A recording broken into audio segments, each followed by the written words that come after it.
Hey YouTube, welcome back. So in this video we're going to take a little bit of a look at predatory men and women online. Alright, for this video in particular we're going to look at males, how they operate, what techniques they use, how they go about their manipulation, how you miss it, and what to look for, behaviours and traits. Now, predatory men are on all forms of social media, all platforms, in particular online dating. It is a haven for them on there. Targets are easy to acquire. You don't need to do much work because most of it can be done through the phone, virtually, just by tapping a few buttons on your phone. These types of predators are very cunning, and I'm going to explain to you how pretty much you can be just an average looking guy with no potential whatsoever and still, through the power of manipulation, manage to convince beautiful, intelligent women that you are worth falling for. All right.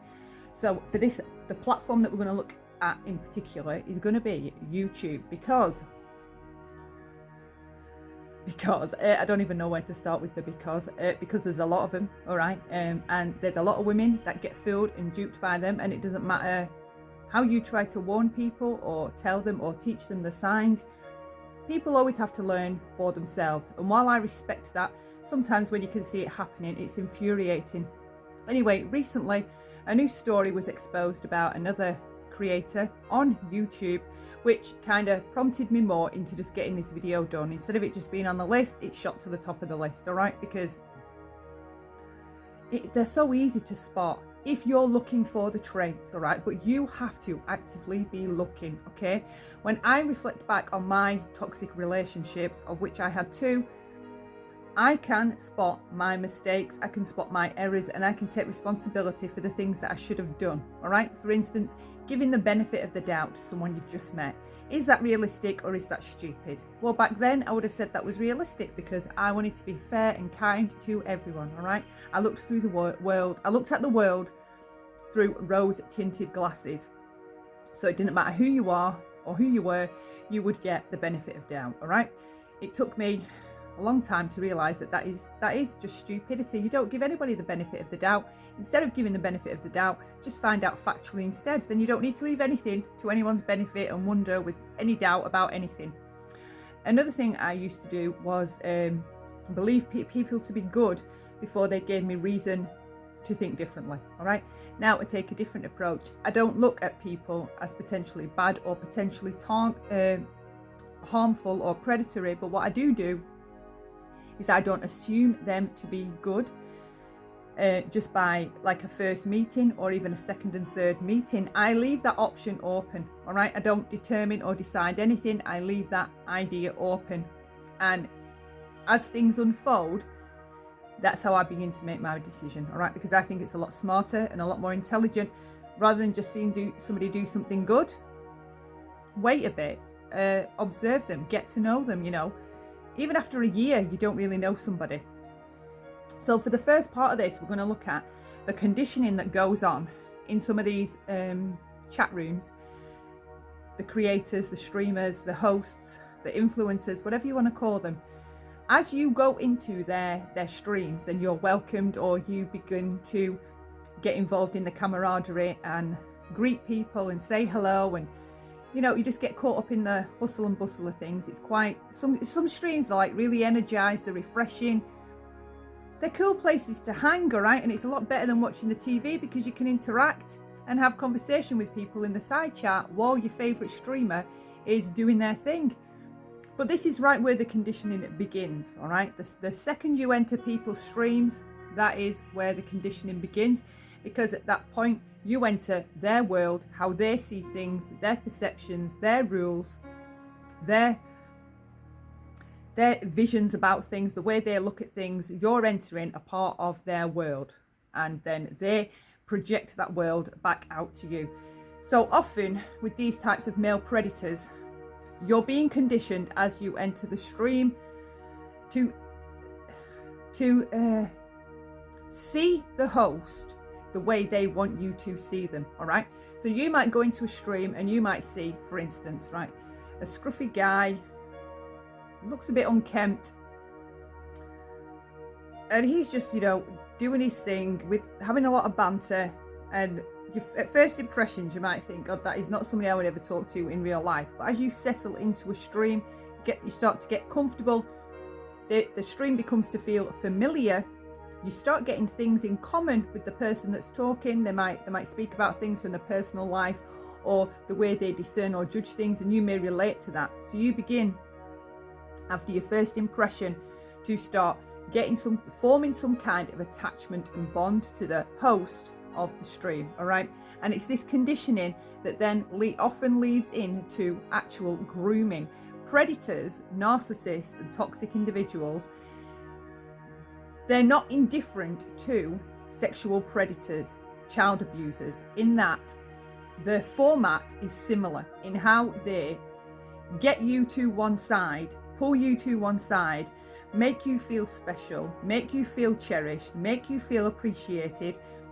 They throw on the charm, the flattery, the compliments. They fill your head with all that intoxicating good stuff. Your brain is swimming with dopamine and oxytocin and all the feel-good endorphins. So you begin to overlook that first impression of that scruffy, unkempt-looking dude that you first perceived as you went into the stream. So you will be greeted, you'll be chatting, you'll be having a good time, and you will drop your guard. And it's within this conditioning and this grooming as you enter these chat rooms, it's the charm that has you do that. You drop your guard and you trust. You immediately go on, not necessarily consciously, but you go on to trust everything that that host is telling you, or their theories, their conspiracies, whatever it is they may be talking about. For this particular instance, it would be true crime and the crime community in particular that I come to think of, all right? And at some point they manage to, you begin to think that these people are doing a really great thing, right? They've got missing kids up, missing people up, they keep talking about them, they're trying to raise awareness, they're creating it to be some kind of entertainment in an entertainment format, all right? When, come on, let's all just be real here, right? Entertainment is not heinous death, horrific tragedies and missing people and children.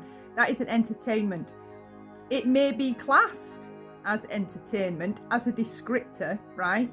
But it is not meant to healthy people, generally speaking, to be an entertaining entity, right? It's not something that you go and sit down and you just enjoy devouring all the gory details about how somebody died. That's not typically how anybody relates to true crime. However, in the crime community, the gruesomeness of these crimes is entertainment. The more theories and conspiracies that they can bring up surrounding these cases, the better. It's not about facts, it doesn't go on evidence, it certainly doesn't follow what the police say. They make up their own evidence to suit their agenda at the time, okay? Now, when you go into these streams hosted by predatory males or females, you will feel an emotional connection, which you're bound to do, because it's a missing person case, it's a missing child, it's somebody that's died, it's somebody that's been found killed, it's somebody, whatever, someone that's come to a very tragic end. That's why they're covering the case. You will feel an emotional connection to that, and you will start to believe that this person doing this job is doing a really great and amazing thing. You'll start to think of them as a humanitarian, and you will miss all the red flags. You will have missed the slippery charm as you walked in, right? You'll have missed all the aspects of the conditioning process that go on, greeting you, getting you settled in, welcoming you, having you feel like part of the group. You'll just be embroiled in all of it, and you'll be enjoying it all. And the next thing that you will go to do is open your wallet. That is what most people do when they feel an emotional connection to something. That is why they put adverts on TV showing pets. In the worst possible instance, when they're doing it for the RSPCA, say, for example, they show the animal in the worst possible case, and that is to tug on your heartstrings.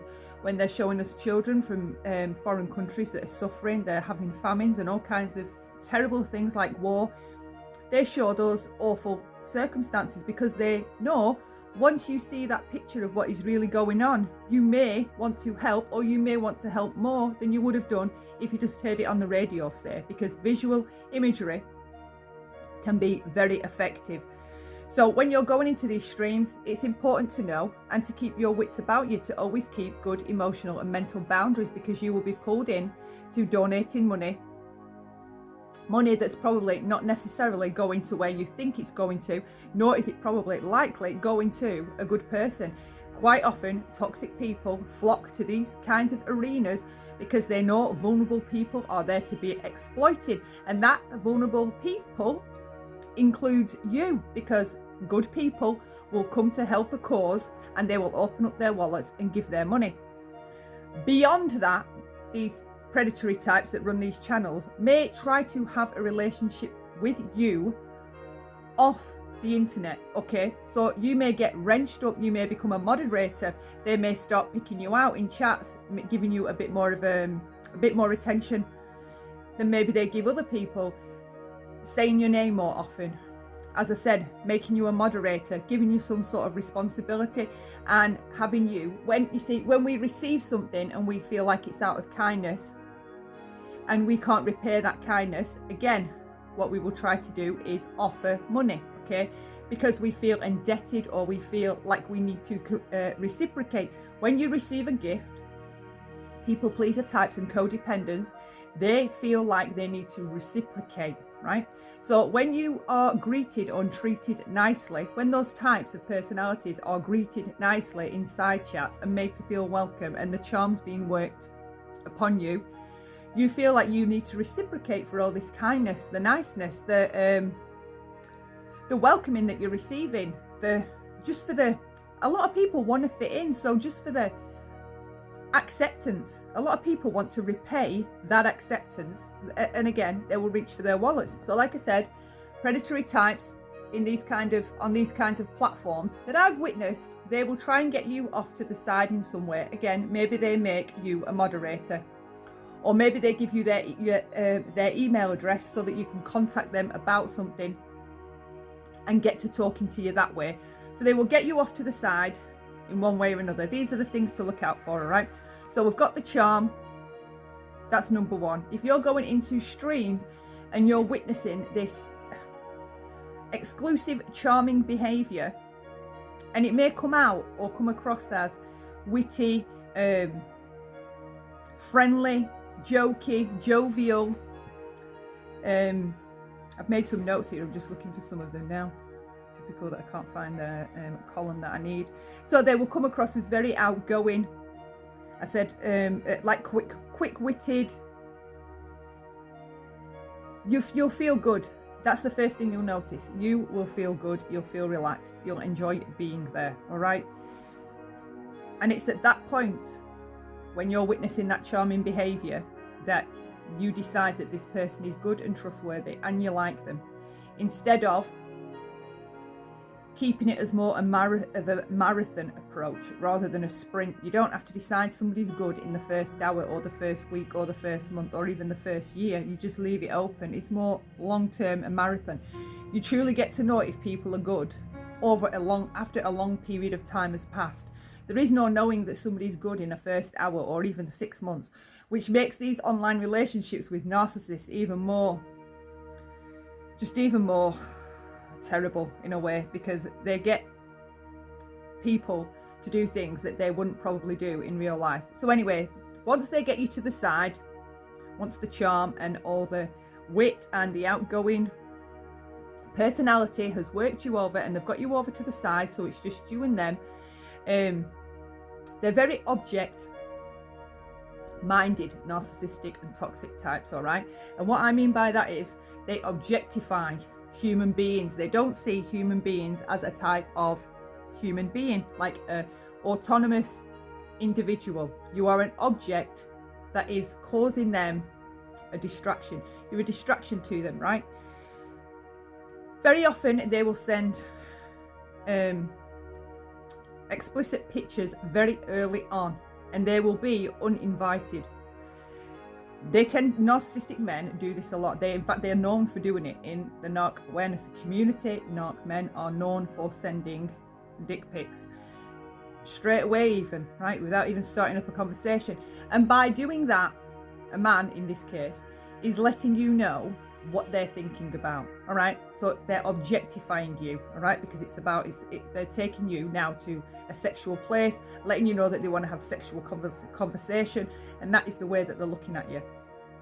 And again, a lot of codependent type females, a lot of people pleaser types, fixer types, they fall for this attention.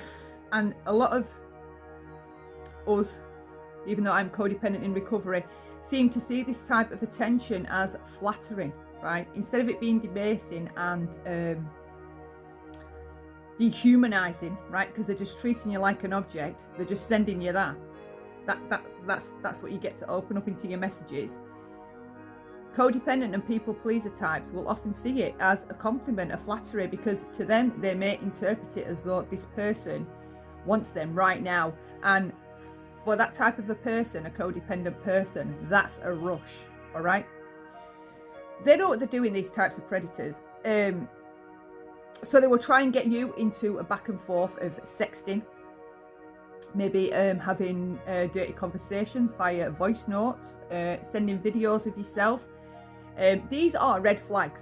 They're not like a healthy man that wants you long term, that wants to get to know you and invest in you emotionally, honestly, will treat you how you deserve to be treated.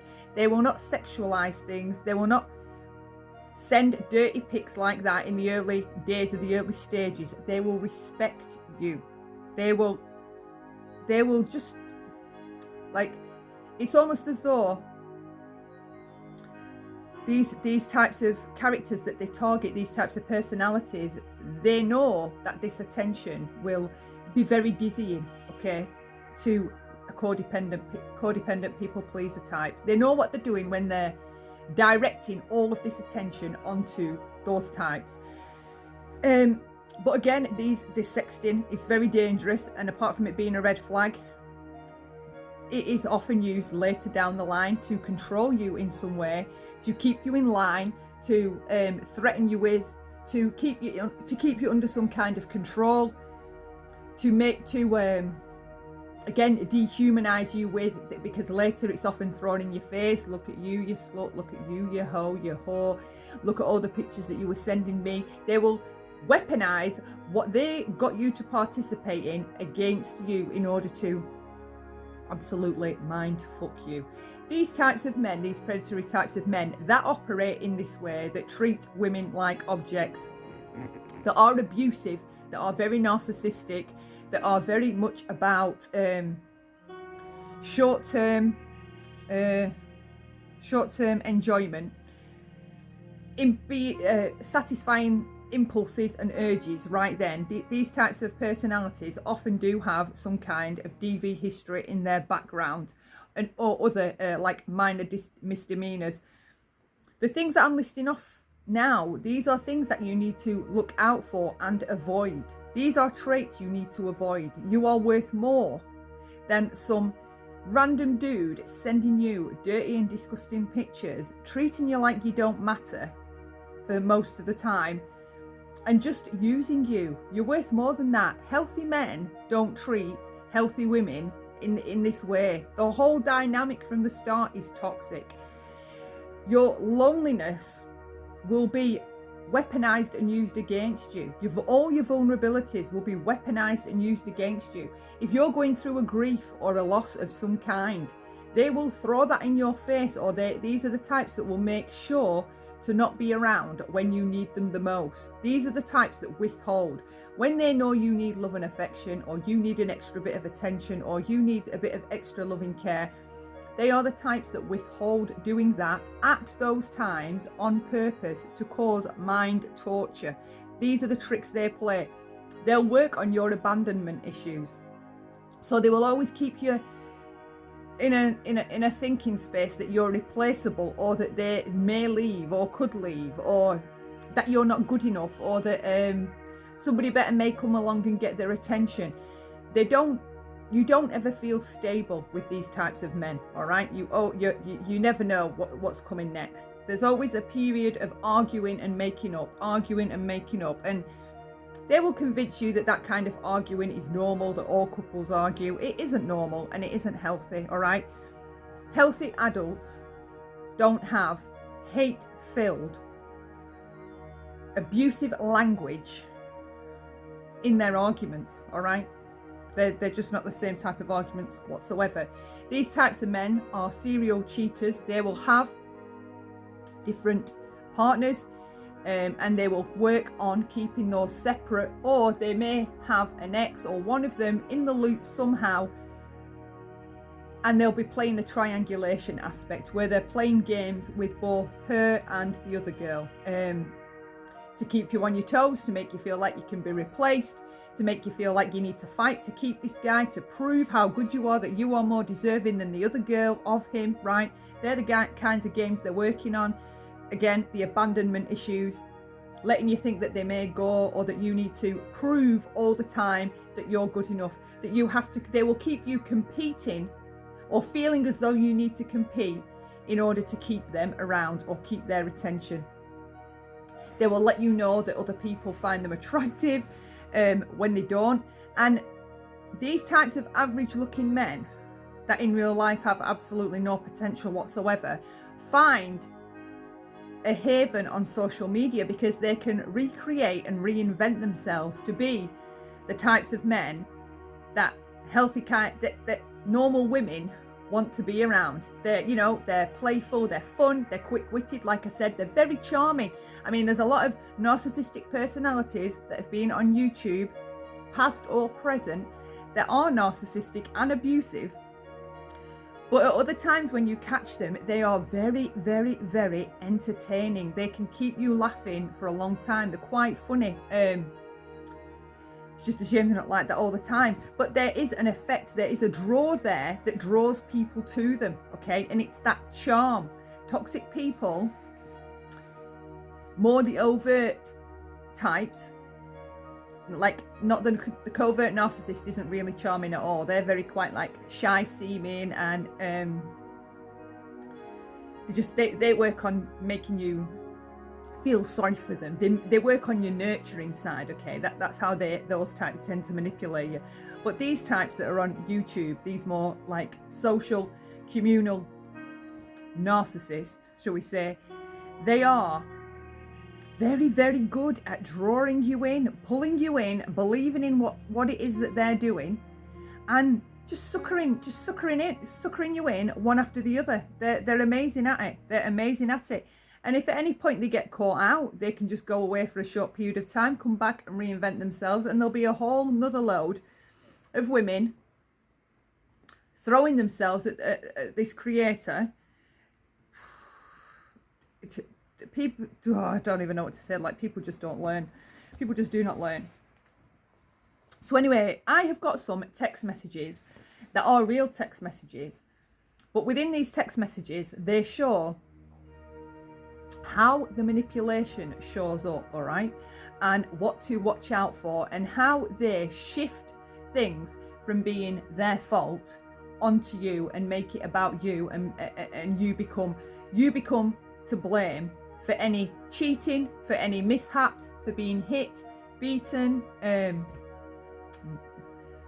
psychological like warfare. It all becomes your fault. And I want to show with these text messages, because the text messages are very similar to ones that I've received. We'll have to do that one day, go through mine, right?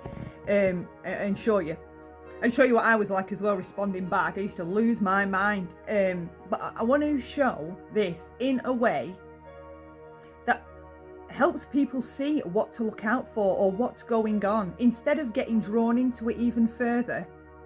Because the longer you stay in these relationships, the longer they've had to like reprogram your brain chemistry, the harder it is to get away from them. The harder it is to get away from them, because you become physiologically addicted to the way that they're making you feel. And at any time they can just snap the button and turn that feeling off, and your mental state goes right down.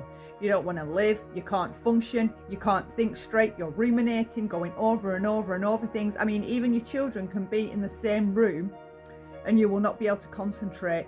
That is the type of damage that this type of abuse, these toxic narcissistic relationships do to your brain, because they keep you constantly overthinking. what's going on, and you can never figure it out. And the reason you can never figure it out is because you don't know that these types of creatures exist, and you don't know that this type of manipulation exists. So give me right now, these types are fast talkers, okay? If you do catch them in anything, or you happen to question them about something, for example, I once caught, like, a message came up on my ex's screen, the father of my children, right? And this was way back. We've been not together for like 13 and a half years, so this is way back, all right? And a message had flashed up on the screen, and it had said something like, oh God, I'll never forget it. I don't even know how I stayed alive. I nearly just collapsed on the spot. It was so out of the ordinary and unexpected. And on the text message, it said something like, yo, those two girls want to meet up again, right? And I was like, what? So I was like, he wouldn't do that, right? He would not do that. Like, we just got married and we're living together type of thing. That kind of a setup, right? We were together. So I asked him about it, and his first reaction was rage, right? First reaction was rage. Second reaction was, you ask me again about that and we're done, right? So they control your questioning. And again, with the abandonment issue, they work on any abandonment issues you may have. So you're always in a fretful state that they may leave or could leave, or you might drive them to leave with your craziness, okay? So, and your craziness is asking about a shady text message that flashed up on the screen. So those types of reactions to those types of questions are your tell. Like, toxic and narcissistic people will have you believe that if you ask them a question like that, because if there is a message on a screen, that isn't you being paranoid, that isn't you being crazy, that isn't being you suspicious. You have got a plausible reason right there to ask, like, what does this text message mean? Well, like I said, I got screamed at. First it was rage, right? And the rage is to intimidate you further, to intimidate you from keeping on with your line of questioning. Then there will be blame shifting.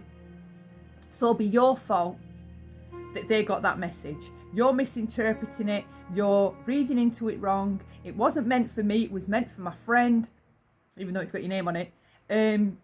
There'll be all types of blame shifting exercises, misdirection, deflection, and gaslighting going on.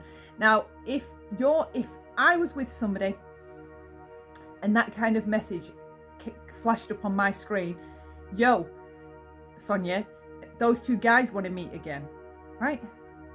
I'd be like, what the fuck? What two guys, right? So if a partner of mine saw that message and said to me, hey, Sonia, what's up with that message? What reason or need would I have to be aggressive and intimidating back when somebody that I love and respect and adore and that loves me, what reason would I have to be aggressive and awful back to them for asking a reasonable question about a message on your phone? There wouldn't be any reason. You wouldn't be aggressive and intimidating. Now, don't take this to mean what narcissistic partners do, and that is they will accuse you of cheating based on nothing, based on no evidence, and they throw those accusations out there to keep you looking at them because that's what they're doing. Narcissistic people are quite easy to read because if you think about your own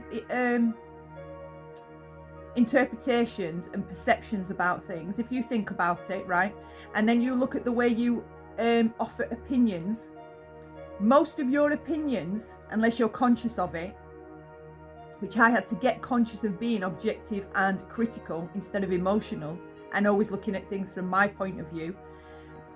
If you understood how your interpretations of things and your perceptions of things, it comes out in the things that you talk about without you realizing it, okay? So if you're quite fond of dogs, say, and somebody happens to say something negative about dogs, I hate dogs, and you jump in with, wow, what an awful thing to say, dogs are awesome, okay? that's coming from your own perception and your experience of dogs, all right? That person may have been, you know, attacked, bit, hurt, and a bad experience with the dog. So in their mind, dogs, they hate dogs. But then you jump on with your opinion, okay? And it's a personal opinion. It's not being objective, because if you were to be objective, you would be able to say, I can see why some people don't like dogs. Some people have a bad experience. Some people haven't been raised around them, or culturally, they don't tend to, they're not like, they don't keep dogs, culturally speaking, as a rule, generally, right? So narcissists, whereas we can become and learn to be objective and critical, it's very tough for a narcissist to be objective and critical, because all they care about is themselves. They obsess over themselves. They're constantly obsessed with self-image and how they're being perceived. Their answers are based on making themselves feel good. They can't be objective and critical. They can fake it momentarily, but for the most part, a narcissist cannot be objective and critical. They're always personal. So when narcissists do speak, they speak in like, it's like a coded language, if you will. And after a period of being around them and observing them, and then being able to introspect and reflect back, and I'm going back to like my time in the narcissistic abuse awareness community, this coded language, they all speak and move in the same types of way. It sounds insane. They're all like clones of each other pretty much. But within their language, they tell on themselves the things that they say. And they often do that by the things that they throw out there. And because they can't introspect, you see, they don't have self-insight. They're not given that gift. They don't have that gift. And they don't have their own personality. They're always constantly trying to build a personality and present a personality. But underneath, they don't tend to have one, which is what you will find with a lot of these creators that are very charming, all right? After the charm, after you get past the charm, you kind of notice that there's no like meat to the bones, if you will. There's nothing there except an emptiness. Ugh. Like socially, if I would go out with the ex-narc, they were all right being social with superficial conversations. But when I would be on my own with him, hearsay, right, and a movie's finished, or we're watching a movie, or we're just in the house together during the day, and there's no kids about, you cannot, they can't hold conversations. There's nothing they're interested in that's not about themselves. So they're quite at home to live with. They're not half as fascinating as they are through a screen, or when you're just in the dating process with them, right? Because they can keep that superficial facade up for short periods of time, but living with them is just a complete walking and living nightmare. So as I said about them projecting, when the narcissist is accusing you of cheating, 99.9% of the time they've been cheating, whether it be emotionally or physically. They're up to something, all right? So if you do find a message on your partner's phone and you're both healthy, it'll be something that you can discuss. Oh, those two guys want to meet. Oh, she means those two dudes from that protest we were at. There's another one coming up and they want to meet beforehand, before we go, have a couple of drinks and then go and join the protest. It would be a simple conversation if that message showed up on my phone ever, right?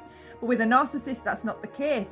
You'll be shut down and invalidated if you ask those types of questions and dig for a decent answer. An answer that makes you feel better, right? Because if I said to my partner, what's this message with those two girls? I would probably need a bit of reassuring, all right? Don't worry, babe, I still love you. It's just these two girls from the protest, okay? We're meeting up with them. You can come if you want, right? Just come. You're fine to come. It would be a calm and caring, normal kind of conversation. There won't be no aggression, no abuse, no verbal abuse, and there'd be no intimidating behaviour. And these are the things that you need to look out for. They will shut you down in conversation and make it so that you can't ask questions that they decide you're not allowed to ask, because of course if you ask these questions you're going to get the answers that they're trying to hide from you. And the more you keep talking about it, the more lies they have to keep coming up with to cover it up, right? Which they'd rather not do. They'd rather keep it short, sweet and simple. Use the rage, shut you down, intimidate you, work on your abandonment issues so you don't dare ask anything and you just go away and leave them alone and still keep worrying that they're going to leave you, and keep trying to work harder, proving to them that you're the one that they need to be with over any other possible interference, right? Or any other influence, should I say. So text messages, 1 second. So this is a typical reaction that you would get. Then people are nuts after asking a question. Then people are nuts and totally changing the subject, smoothing it all out, and I'll call you later. A typical response. Typical. Next is, we'll call you later again. And then when you ask something, for example, in this text message, another chick hit me up saying you dirty video chatted her. Oh Lord, no. By being stupid, right? These are the types of reactions, like a healthy man, a healthy innocent man, should I say, that this was happening to. They're just not those types of reactions. Where's the shock? Where's the like, WTF? It's my humble opinion. He knows it's coming. He knows it's coming, and his best approach for it, from being in a completely different state, is to just downplay it. Just downplay it and act like it's all just stupid. But this quickly changes. Direction after some proofs shown. So when questioned again, will you stop? Oh Lord, I don't know them people. All right, I don't know them. So there's the denial, straight up denial. What's next? Next one. Where are you? Then we get to the aggression, all right? Because you keep pestering to know what's going on, asking questions and making statements, and a healthy, innocent partner just wouldn't respond like this. God, please shut up with this, with stupid shit.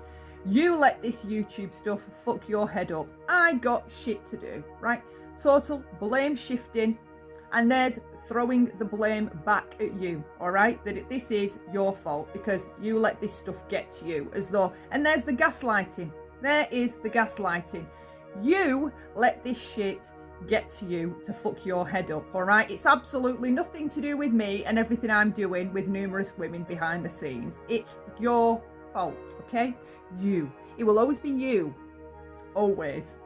In a healthy relationship, a healthy partner always takes accountability. They don't want you to take the blame for anything that isn't your fault. And in fact, often healthy partners feel like, it's all right, babe, it's all right, don't worry about it, I know you didn't mean it. That is what should be in these messages, and it clearly isn't, because, my opinion, isn't a healthy person this other person is dating or in a relationship with.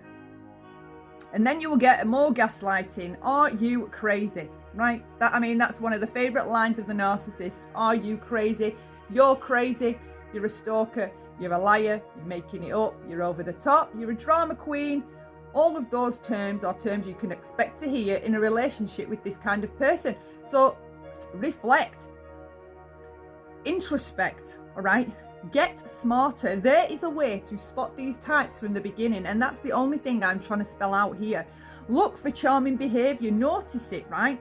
Observe how it makes you feel. And funnily enough, YouTube is a great place to do all this, because you can do it at a safe distance from these personality types without having to get hurt to find out what everyone else of us, me included, had to find out in real life.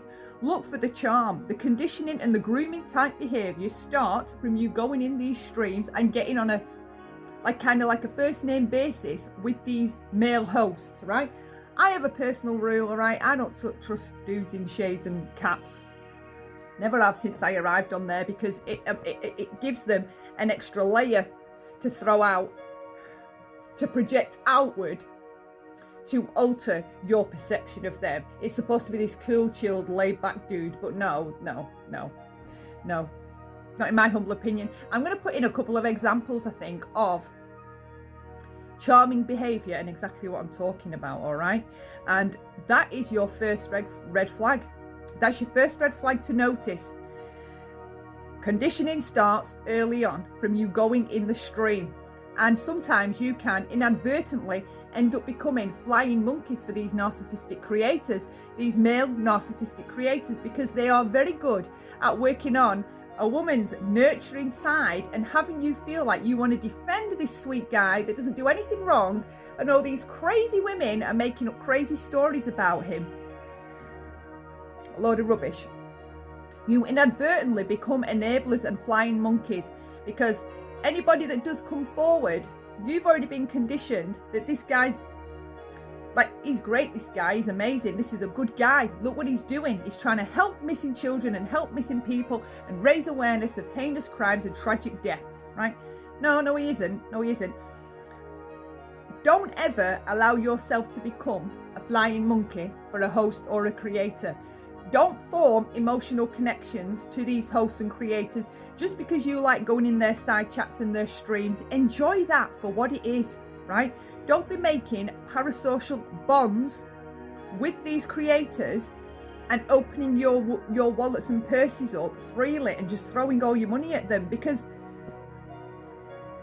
is it not better to be more cautious and take your time rather than rushing in? Well, narcissists work on fast relationships. There will always be a high turnover of people on their channels, right?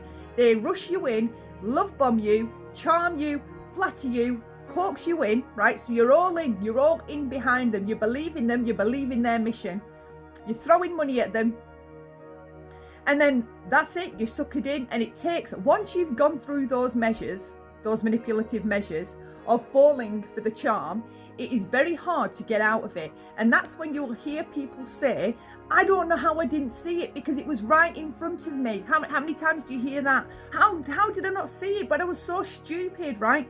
First thing is, you're not stupid. Intelligence is not a factor when it comes to manipulation. The highest IQ is still prone to being manipulated.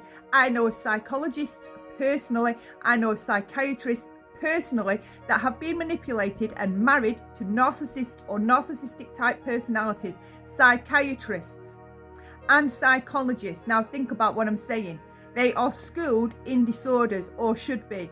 And narcissists, they manage to have long relationships, 10, 20 years relationships, being abused, and were completely unaware of the covert nature of this manipulation. They thought it was them, right? So what I'm saying is, if a psychologist and a psychiatrist can be manipulated by these types, I want you to know that if you have been manipulated by one of these types, it is not because you are stupid. It's because you've not turned on your creep detector. It's not working right, okay? It needs some work. You need some work. You need to educate yourself on red flags, on the traits, on the moves of how narcissistic operators move, how they draw you in, right, into believing in them. I mean, you can have a below average looking man with no potential whatsoever, a criminal record, right, and you give him a YouTube channel, a narcissistic dude, and he will have the power to convince successful and intelligent women across the world that he is worth it. All right, they will be able to convince a woman she is worth it. Don't ever be disrespectful or honorary or dismissive of the power of the manipulation. If the manipulation's good, you won't see it. It's easy to look back with the knowledge we have today and feel stupid of what we did back then, but we didn't have that knowledge, okay? So don't waste time feeling stupid. Be the best thing you can be. If you ever found out or have ever found out that you've been manipulated or caught up with one of these types, you're not stupid. What you need now, ultimately, is to be kind to yourself and educate yourself. Those are the first two things. Be kind to yourself and educate yourself. It is not about IQ in the arena of manipulation. It is about knowledge and education. And only with education on spotting these types of red flags, charming behaviour, a commonality, building familiarity, working you over with the wit and charm, being welcoming, building up a bond, having you build up some type of attachment toward them. Those are the tricks that they use. But if you're not looking for those types of things, right, you're going to see, you should be able to understand or grasp how you missed them the first time around. Looking back now, it seems obvious because you can see what the guy did and what you allowed to be a reasonable answer. And you're like, why would I have even listened to that? Because They were working you over with the charm. They were working you over with the flattery, intoxicating your mind, having all these feel-good chemicals going, just like going nuts inside your mind. The guy's treating you well. You feel flattered and enamored, and you drop your guard and you trust the person. That's why they use charm, because it works, it's effective, okay? And people don't pick up on it. The first thing you ask it, I mean, we've got Prince Charming from the off. We've been gaslit by Disney that charming behavior is a plus. Don't ever look for somebody charming. It is not a real behavioral trait. It's something that we put on or exude, say to have a camera presence or to connect with people. Charm is fake, it isn't real. So if you're looking for someone charming, then automatically you're looking for someone with a fake trait. That's not part of their personality. I am going to close this video off here, and I may do a second part, all right? The way because there's a whole sexting part to this that goes along with it. These predatory narcissistic men online are well versed in getting you to take your clothes off and make videos, send you things, send you dirty pictures, do all kinds of things to keep them happy. So I might do a second part and introduce or talk about that a little bit, how that comes about to happen, how they talk you into it, why they talk you into it, how they use it as a tool against you, and why you should never, the second somebody sends you a dick pic, block, all right? The second someone you've been talking to after a couple of weeks starts sending you dirty pics, hard block, all right? You're worth more. Let somebody work for you, all right? They don't just have to send a dick pic and you're doing whatever for them. Let somebody prove that they're worth it, and they can only do that over a decent period of time, I'm afraid, all right? So we have to learn to go slower. Narcissists work on fast relationships, because if it's fast, like with the charm intoxicating you, you miss the red flags, you're not looking for them, you get caught up in the whirlwind. Whirlwind relationships are not healthy. You're easily tricked, easily manipulated. Best thing to do, the thing a narcissist hates most is going slow, all right? Is going slow. A narcissist rushes a relationship for a reason. They want you to feel like they believe you're their soulmate, they're missing puzzle piece. They will tell you they love you pretty early on, and it's all too fake that this relationship is more serious than what it is. Because if you believe it's more serious than what it is, you'll do more than you normally would for them, i.e. handing over your money, your naked pics, pictures of your body, videos, whatever it is they need. You'll end up doing all kinds for them, all right? That's why they want the relationship to move fast. So red flag, okay? Go slow. Hopefully I'll catch you in the next video. Love lots. Bye for now.